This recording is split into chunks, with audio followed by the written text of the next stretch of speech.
and Fred Line, president of the United Auto Workers Local 602, and Jonathan Hoenig, CEO of Capitalist Pig Hedge Fund. Good morning, gentlemen. Good morning, Megan. Good morning. All right, so Jonathan, let me start with you. As I understand it now, the feds have already approved $25 billion, and now they want another $50 billion to go to the United Auto Workers, among other, or to go to these auto industries, in part to pay for members' retirement and health care benefits? Indeed. I mean, and it is thievery, Megan. There's no other way to describe it. It's thievery by the Democrats. It's thievery by the unions.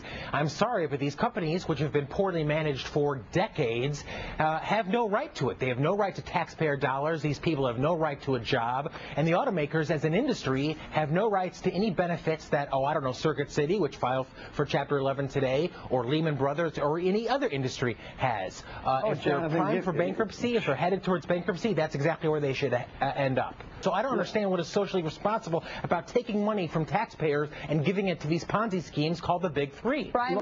Well, why don't you buy a Honda? I drive a Honda, Megan, and it runs great. You know what? This country has gotten by without Studebaker. We've gotten by without Packard. We've gotten by without the Pullman Porters. We've gotten by without a lot of industries that, many thought were essential. We're going to get by just fine without General Motors, Ford, and more taxpayer dollars. Let me tell you, we appreciate you being here. Thank you, Jonathan. I appreciate it. Thanks, Megan. We like snarky. I've never heard of the Big Three referred to as a Ponzi scheme, as Jonathan did. I always enjoy listening to him. It's always a good sign when Rhonda's laughing. Yeah. Rhonda's behind my camera.